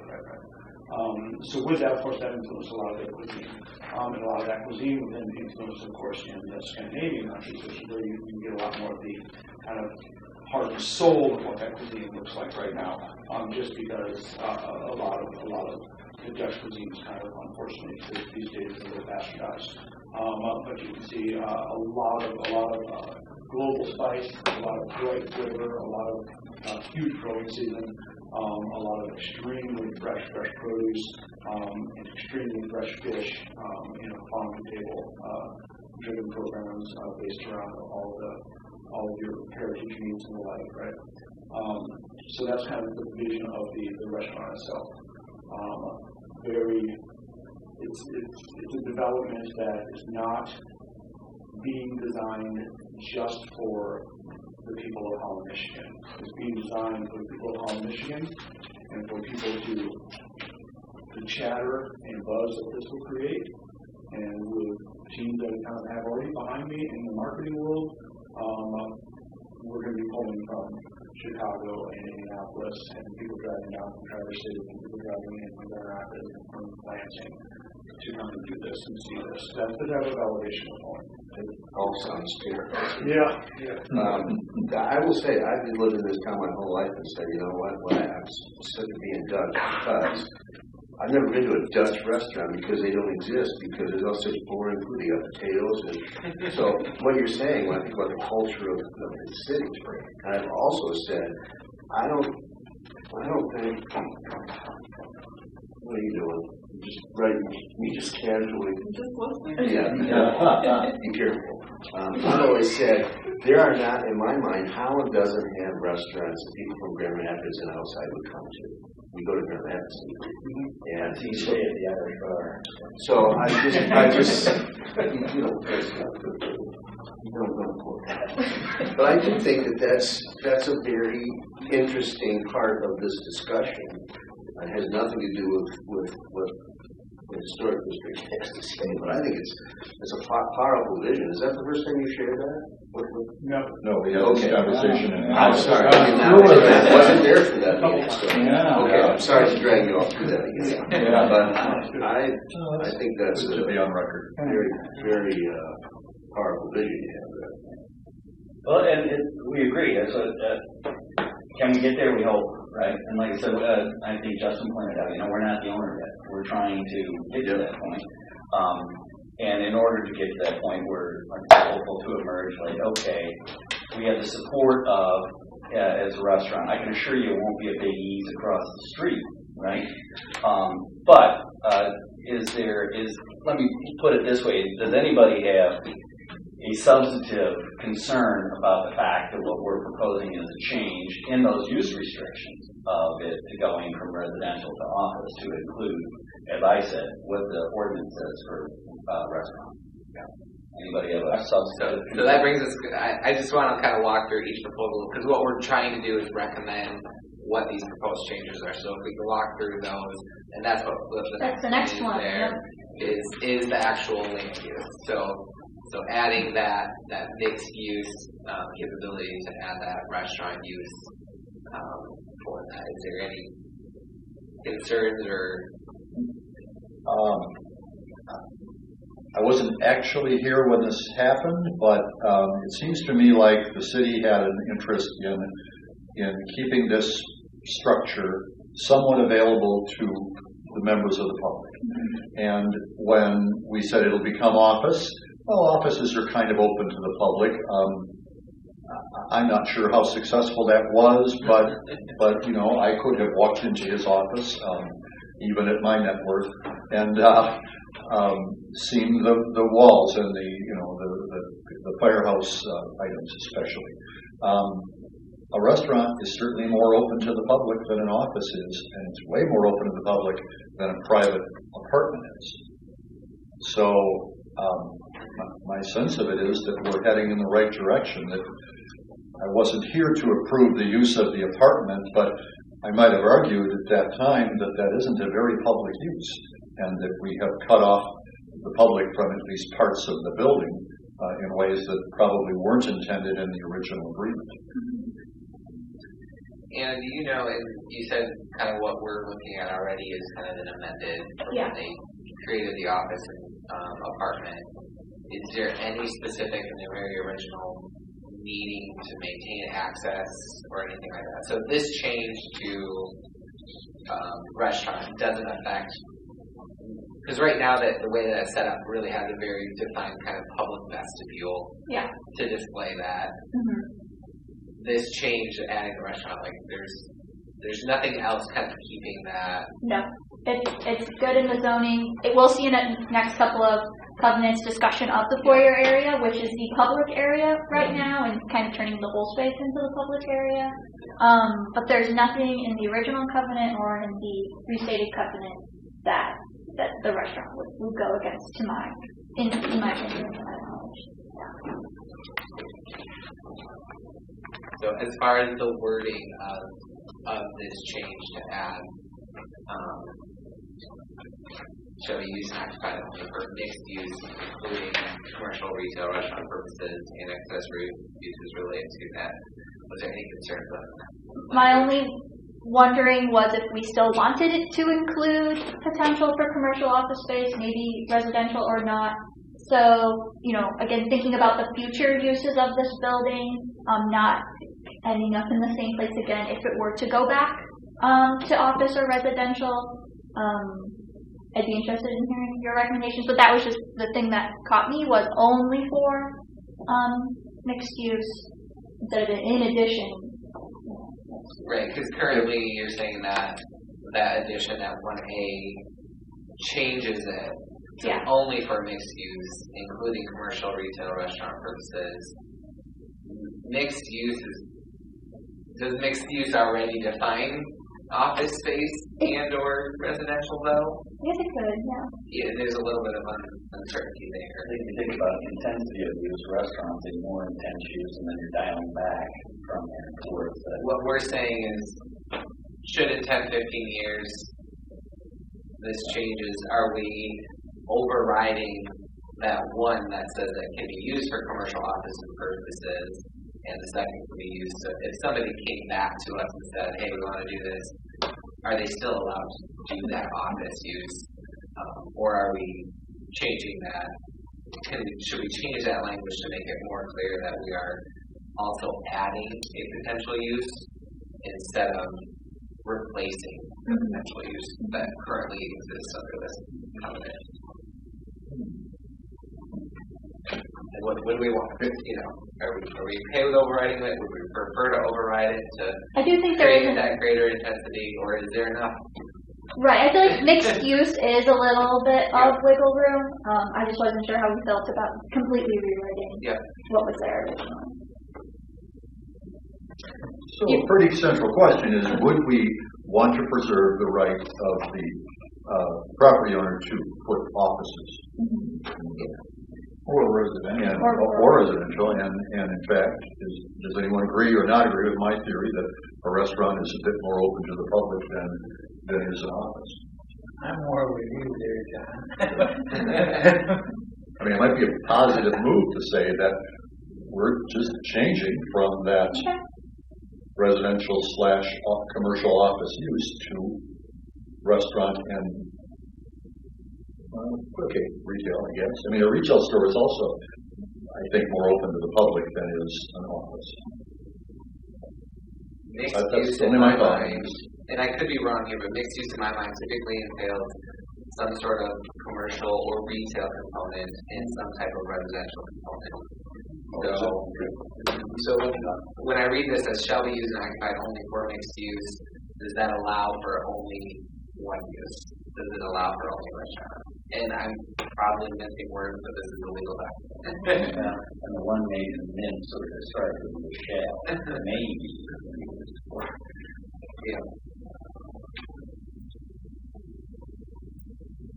Well, if it said something like in addition to previously allowed uses, restaurant use, and that's really what we're doing, right? Or unless we're going to go with John's direction and say we want to rescind the residential use. I mean, in my mind, if a building, we're expanding the possibilities for reasons why people would want to purchase and maintain the building. And if there was a time when a restaurant was no longer viable and somebody wanted to live in it again and still have the foyer open or whatever it is.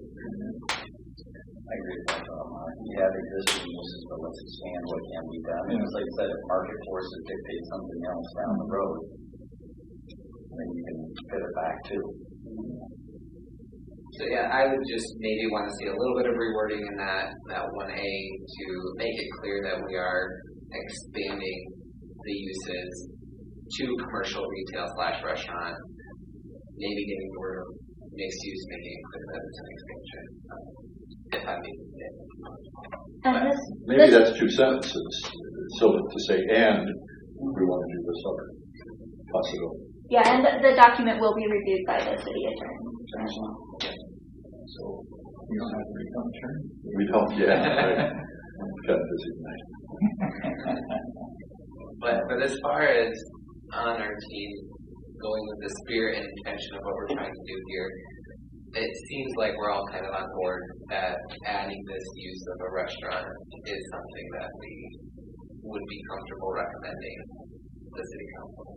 I would agree with that. Yeah, I support that idea.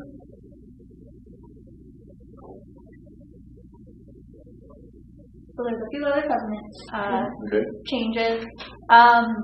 These are a couple of highlighted things that I pointed out, and this might be talking about sort of the detail a little bit. There are some things included in the covenant amendment suggestions that I'm not sure if they're entirely necessary. For one, sort of painting things again when we think about what the HDC normally reviews on a property. and this again is sort of to help you and to not have as much in there and be bound to as much. Yeah, I mean, and, just to point back, to what Bob was saying, I mean, definitely, for this particular meeting, I think we just need to focus on what we just did focus on. I was just being extremely forthfront with you so that you can make a better determination of for what we just talked about a second ago. I want you to have information, right? Yeah. So these things are things that I think we should come back to. The only point we should focus on changing is the restrictions today. All the rest of this is right. I wouldn't write a resolution for you, but what we were talking about is if we see what you just talked about, use, we're in support of that. And then we know we'll be working with you going forward. Okay, so that I guess changes what I was thinking about reading through all of these. Because these are the covenants that have to be followed when the review is happening. So some of the other ones that were suggested, for example, changing what's in the foyer and what's available. I mean, to all of you, if that's in the covenant, that's what you would have to look at when making your decision. I think that's how I understand it. So I think there is benefit in modifying some of those, or at least having a discussion about them, if that's a use you understand. Again, I don't want to speak out of turn or over you, but just from looking through it, if those are changes you'd like to make, now's the time to have the discussion when it comes to the language in the covenant, because we're proposing those modifications. Yeah, I think right now we can kind of talk through what are the things that are appropriate to put in the covenant, what are things appropriate to just come back to us and discuss of, hey, I want to do this. Right. Exactly, thank you, Justin. Yeah, that's I guess what I'm trying to say. So kind of what I'm thinking is we kind of say what our recommendations are based on what we see, what we actually want legally changed in this covenant. That probably goes to the city's attorney, and he'll kind of draft up what that should look like, and it'll be presented to city council. Yes, exactly. So if we can really flesh out like what we're proposing, what our recommendations are, then hopefully this will move pretty quickly for you guys, I think. Right. Good. So with that being said, I'm not sure if a change is required here or not. The original covenant states that the double doors to that portion being the drying area. So it's the tower portion. The western side, right? Yes, correct. Towards where the addition is. Shall be maintained in its original condition and location, and then they have plans to make them functional again. And again, I think that's one of those later decisions. I'm not sure if the covenant needs to dictate that will happen. Because the current covenant is just that D portion that says shall be maintained in its original condition and location. Yes.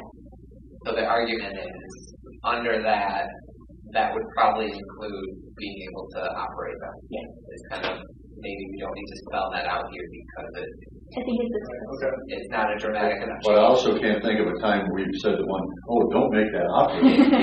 Don't make that functional. We don't want that. So I mean, it's a plus one. Presumably, when they in their original condition, they get operated, or even your doors. Yeah. So you're maybe making them more original. Right. Previous user probably didn't want the operated, but I can see where to us that's a plus.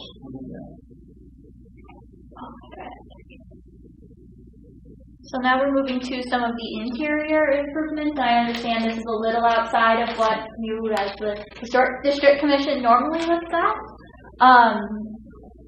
So the first one is the brass fire pole. Again, I think this is very similar to the doors. It sounds like there's plans to make it more visible, to extend the length of it, but that is in effect still keeping it in its present location, and it will still be viewed in the front of the building. I would like to slide down it sometime. Where you put the glass in. Health code and other codes. During the demo phase. What happens when we're gone? Any thoughts about that at all? Yeah, so I'm wondering if these are just items that can be brought up as, proposal is what I'm thinking of doing. Right. And I don't see any reason we would not allow any of them. Yeah, so then the next one is the stairway should be retained and maintained in its refurbished condition. Refurbished is used, which I think maybe has a little bit of room for interpretation, so they're suggesting stripping the paint and doing other sort of surface modifications to it. So I guess that is different than how it was refurbished. Yeah. So that's where maybe a language change, but also it's kind of what we look at. Is this the stairway that when you go up it leads directly into the living space, not the back one, but kind of the Mm-hmm. So, I wasn't sure if maybe like restored, or if there's just something, because refurbished, it seems to refer to what it is right now. Right. And That's the original, that's the most recent covenant, that's not. So if even that is too restrictive because it's already saying it needs to be maintained in a modified condition, where if you're modifying it back even further to original wood, that's okay. So, but again, I think probably that's something that does need to be amended. I think I'm comfortable with leaving that part out. Okay. Just addressing it. But it's helpful to see what your intentions are there and bring that to us to say, for us to give you feedback of like, I don't think that'll be an issue and people know what I mean. No, I think this is good. There's no surprises down the line that we didn't catch. Here's the front foyer, shall be maintained in its restored condition, available for the display of memorabilia relating to the history, development, and use of the premises. And the proposed language will be partially in its restored condition, again because they'll make the double doors functional. Right now there's a steel and glass partition sort of where the office starts, and it's something you'd like to remove that. And they put in, and they have the historic painting in their location that they're referring to, the historic photos. The majority of them are on that wall that they put in. That wall's not going to exist anymore, right? So obviously they have to be moved somewhere else throughout the space. They can't live there. Yeah, and I think one of the key pieces here is that there will be some memorabilia right in the entrance, but it just won't be all of it as it is right now. Right. So, again, because it doesn't say how much memorabilia in here, I mean, that will still be followed in the proposal, and it's again coming to that, maintained in its restored condition. Well, it will be modified, or its potential to be modified, but it will still be the front of the building with the doors. So 3 as it is, as long as when we're moving ahead, everybody's surprised, but 3 as it is sufficient without a modification. And I don't know, because this one's a little bit more detailed. Yeah, that one, because it's so specific to saying that it needs to be maintained in its restored condition. That's the display of those things. I'd be a little concerned calling it a front foyer if its wall is going away. That's what and I say that not because I care about the wall, but sort of not a foyer anymore, I think.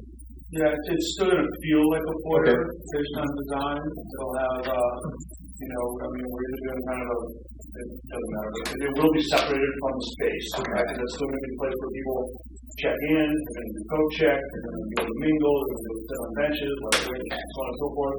So there's going to be some forms of partition. I don't know the details of what those are just yet. And you have kind of mute energy from one space to the next, so that it's not reading into the space, right? You don't want that whatsoever. And I have many ideas around that, but just know that it will still be a foyer.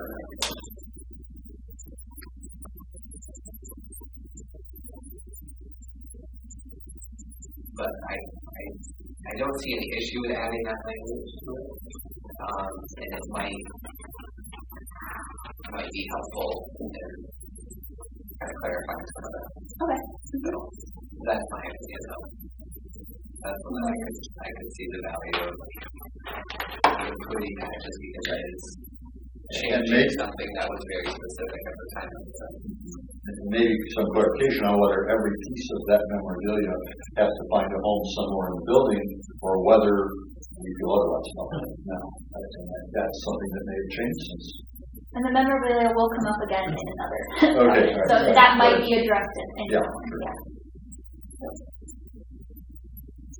Any other thoughts from anyone else on how you feel about keeping the proposed language? That's for the 3A. 3A, yes. I'm fine with it. This is right. So that's on the first floor. Our next set is here on the second floor. So this is originally stated the existing metal ceiling and wainscoting will be maintained in the room designated as the south room. And the proposed language change is that the metal ceiling will have the ability to be repainted, the wainscoting will have the ability to be covered by a protective and decorative paneling that will be backlit, and that where the wainscoting is not covered with the protective paneling, it will have the ability to be repainted and maintained. So this, I believe, was a conversation that started on site with the intention of this original language and all of your comfort levels. So again, we're verging a little bit into the next step of the process, but also looking at interpreting what maintain means. The way I'm understanding this particular section, and I was on a tour and I remember we talked about it, is that certain portions of the wainscoting would be covered in some way, and it seems to me that the thing that we would care about historically is that they could be removed with no damage to the original wainscoting at a later time. Is that kind of the idea? Something that, for whatever reasons, I don't remember why, just it needed to be, or you felt like it should be covered over, but it would be something that does no damage to the original wainscoting and can be easily removed with no trace. And to me, I guess that would be the way I kind of want the wording, so that, let's just say it's let's see, backlit, I think that it doesn't really matter, just really would be covered by a protective and decorative paneling that A, doesn't damage in any way the original and can be removed. Like putting carpet over hardwood. Exactly, you can't, put nails in it or whatever, you want to just glue it down and get it or whatever. That's exactly the idea. At least that's what I would want that section to say, if we're okay with that happening. Do you think we need to say anything, or do you think that under the current covenant of that it's being maintained, do you think that covers the ability to cover it up? Because that's what the change noted here is specifically spelling out. Yeah, is it overkill to say any, a blanket statement, I guess, would be any alterations can damage the existing things that we care about. I guess I don't know. And one is, B1 as it is, shall be maintained in the room, because you're maintaining it. And, I mean, you could put a comma, and any modifications will be, can be removed to restore it to its original. I think that one would be all we need to say. To me, with that wainscoting, I think of a movement of a restaurant, right, where tables are going to be, where chairs are going to be sliding out, and you can put a protective panel over that. That'll maintain it better. 100%. Yeah. No, I totally get what you're saying, and I think it's good.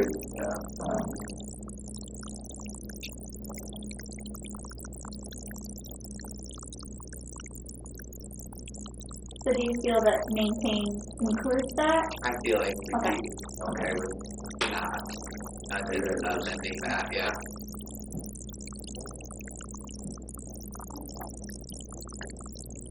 So another similar one,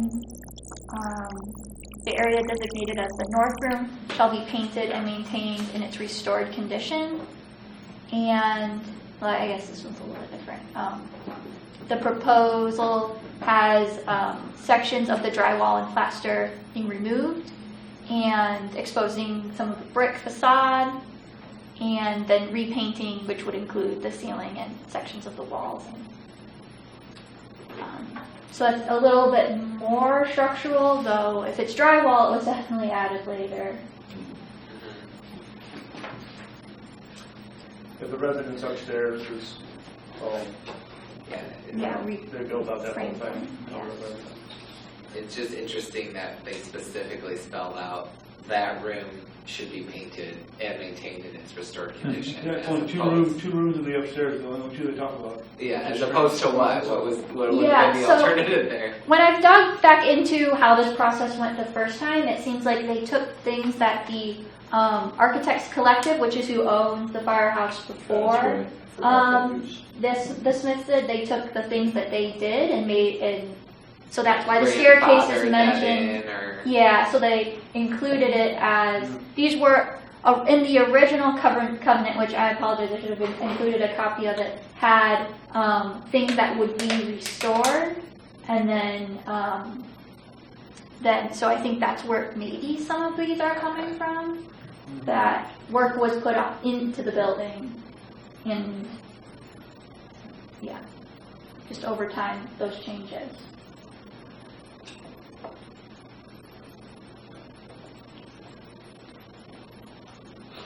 Yeah, this one, it might be appropriate to mention, removing of the plaster and exposing original brick.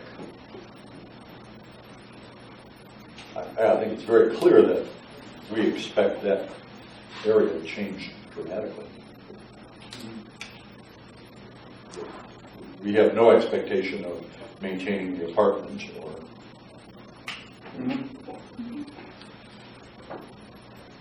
That 2A thing, I mean, to me, it's we're saying it's okay to do this. I don't know if we would say it has to be done or shall be done. Right.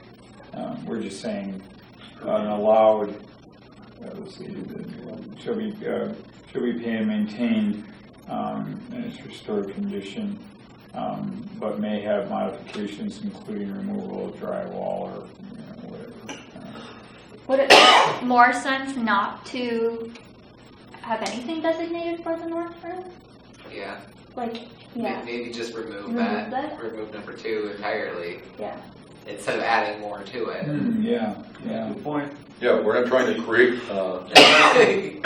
Okay. Good point. Yeah, that's a great Unless suggestion. the north room is the holy of holies or something.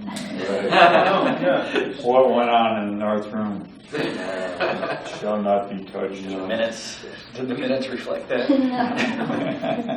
I sure it'll be too, if we're going to get into that. Okay. Feel okay about that one? Yeah. So the next one is the historic markers. This is where we see the memorabilia mentioned again. So the National Register marker will remain in the same location, which is outside of the building. There's also a commemoration plaque on the inside, which will remain in its location. And then they've clearly stated here at least 2 photographs of the original fire station shall remain in that front location, and allowing all other photographs to be dispersed throughout the building. And this is a repeating language from above, that everything will be cared for and routine maintenance will be given. Yeah, and even then, I mean, it's, maybe it's, I'm just trying to pay homage to what is there right now, right, in respect to the building. And when for people that are not dining with us, right, and they still want to come in and see why the doors are open, they want to come and look at the fire pole and so on and so forth. I think it is important for those couple plaques that are in there to remain in there, right, and a couple of pieces of memory is really to be in there. But yeah, maybe it's just stated that, the historic photos that are thus in the space somewhat stay in the space, right? They stay within the walls of the building. Other than that, I think that's useful. Move around as I see fit, right? But Yeah. This was already a section that had a lot of detail before. Yeah, I think 5 as is, Yeah. if we just abide by 5 as is. yeah. So The only difference is that this says that all the photographs, well, the photographs have to remain, and so I guess if there's, you see a need to say that the photographs that are there are moving, I mean, yeah, I don't know.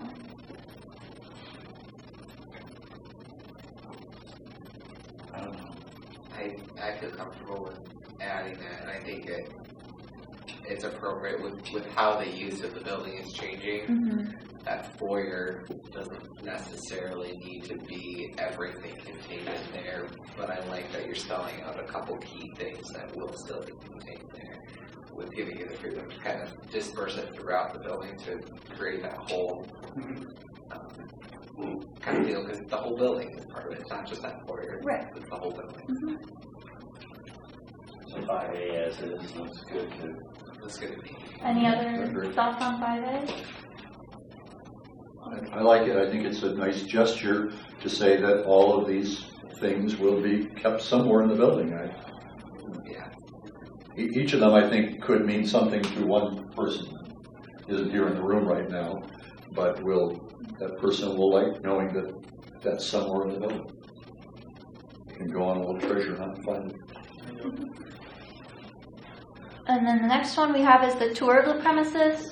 So originally, the right was given to conduct periodic public tours at reasonable times, reasonable conditions and circumstances, not to interfere with the quiet and peaceful enjoyment of the premises, and the tours shall be conducted upon 60 days of written notice. The new language sort of reflects the new use of the property, and the language stays mostly the same except for won't interfere with business hours and gives a slated tour time of Monday through Friday, 3 p.m. to 4 p.m., and 48 hours written notice. This one again is a little in the details, but when you're running a business, right? Yeah. Certainly. Valuable. I'd love to facilitate it, but during downtime, obviously, and I think 60 is a little bit of an overkill. Yeah. And do you have any idea if this clause was ever acted on? None of us have been in there previously. Yeah, that's what I'm wondering. If this is, so adding this, I can see how that's valuable to you, but might not actually impact anything. Right. So. And I think you would have had to have gone to the covenant to know that it was an option. Yeah. So it's a little bit. What do you mean you're trying to sleep? Yeah. A well-kept secret. So as is, yeah. Keep 6A, yes. And then the last one is just sort of the legal side of it, that the new reinstated covenants will take precedent over the 1995 document. And that all seems. I might tweak that one up personally, but that concept will remain. Yeah, that's fine. I think it's a very positive change. I really feel like we're heading the right way. So overall, if we can just kind of take a snapshot, the things we agree to recommend to change, first of all, is the use, allowing for a restaurant use, however that wording needs to be. And we'd like to maintain the use of commercial or office or residential. Being able to, was there anything, what else did we say that we wanted to keep? Yeah. The other parts, so from what was presented today, we suggested removing the statement about the north room entirely, and then keeping the new proposed wording for the historic markers and the tour of the premises, and then something similar for the conflict of interpretation. But the individual pieces, the fire pole, the stairway, right? We opted, yeah, to keep what was there originally. Yeah. So, do we need to make a formal motion to recommend to approve this recommendation to the council. Yes, to have it sort of clear and out there and as something that I can share. Consistent with those points. Yes. And I think also, weren't we going to remove the wording about the whole college property? So that was not in the original one, but yes, we won't be Okay. adding that Okay. to. All right. Yep, there are a few things that we won't be Okay. adding, but they Gotcha. weren't in that original. Yeah. Yes, good note. I'm glad you clarified. So if I go back, was there anything else? Any questions or things you want to see? I think you covered it all. That section about the double doors, we decided to take that out. Yes. Yep. That it's covered in the maintained. Yeah.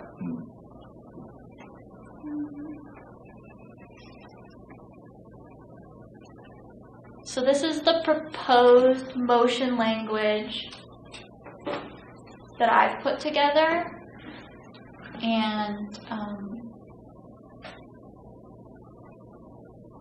if you feel comfortable with what that says. So as part of this motion, do we want to spell out specifically what we're saying I we think- are recommended, or just if we say that, it'll go alongside the notes that we sent? I think we could do this in two ways. Yes, spell them out, or say that per the discussion and per what was reviewed, or in the meeting. So that's kind of what we do with per testimony in a COA. Okay. That's my understanding. I'm good with that. Less time. Yeah. Well, then I will move in support of the proposed covenant amendments for 106 East 8th Street, per our discussion. Support of these proposed covenant amendments are given as a recommendation and is not approved for any exterior or interior change, alteration, improvement, or modification. Final plans must be brought to the HDC for approval before any changes can be made to the structure. I'll second. Moved and supported. Any other conversation? Those in favor, please signify by saying aye. Aye. And opposed? Chair votes yes.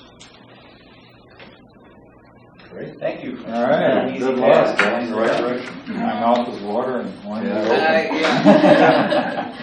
I will be. Oh, go. Yeah, go. I was just gonna say, I'm sure this is a long process and there's so many moving pieces and steps to it. So appreciate your willingness to sit with us and talk through it and share your vision. It's something we're excited about, but we just gotta get through the paperwork. Yeah, exactly. It's a massive project, and I just wanted you to know the depth of it and the breadth, like we talked about, right? So you can make an educated decision. Appreciate it. Thank you. Thank Thanks you. again for your Yep. time. And I'll be in touch with next steps for the city council. Yeah, everything. Thank you very much. Yep. Thank you very much. Good night. Good night. We are Administrative approvals? almost there. Yes. No. So we Almost there. did have 2 administrative approvals this month. Let me get to their COAs real quick. The first one was one that I had previously approved last fall for Hope Church. They'd like to put up another tent canopy as sort of a fellowship space outside. It will be temporary. The only difference from the last approval is this one they've asked to have it up for the entire 180 days allowed by the tent canopy permit that the city has. Sure. And then I think that has it going to about August, and if they are going to keep it up for longer, then they'll reapply. So that was Hope Church. And then the second one is for 59 West 15th Street, which was an AC condenser unit. And the unit was further than 75 feet from the public right-of-way. It's also located behind a porch that sort of juts out. And it sounded like, so here's the church. It sounded like the homeowner is also doing some landscaping around it. Didn't seem like it was going to be a big thing, sort of fell in line with our guidelines. So I approve that as well. So this is the COA for the AC unit, and then here's the one for Hope Church. Any questions about either of those? Okay. then I will just go right to the last one, committee and staff report. We have a special meeting planned for April 21st at 4 p.m. Just wanted to give a reminder about that. And then also, so this will be to go over the design guidelines specifically for the local historic district in an effort to sort of get everything looking good to a place where we can publish it. This month was very busy, and so I think getting the guidelines on the website, and we're talking about printing, so it'll be pretty thick, it's 160 pages, getting some copies in at the library for folks and people to reference here at City Hall. So if you could have comments to be by next Tuesday, April 12th, I will take those and kind of do what we did tonight, I think, where I'm sort of prepared in advance with each comment or suggestion, and then we can go through the document and talk about them.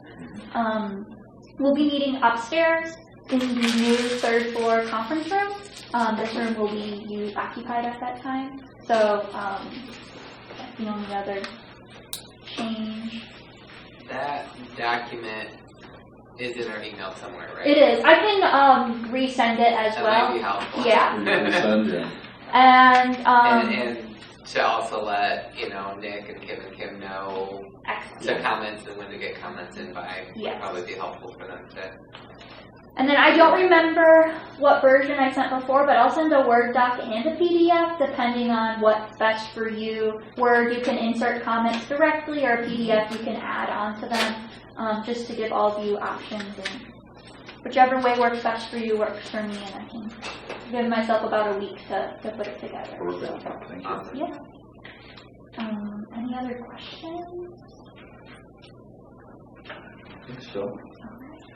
Is there a move to adjourn? So moved.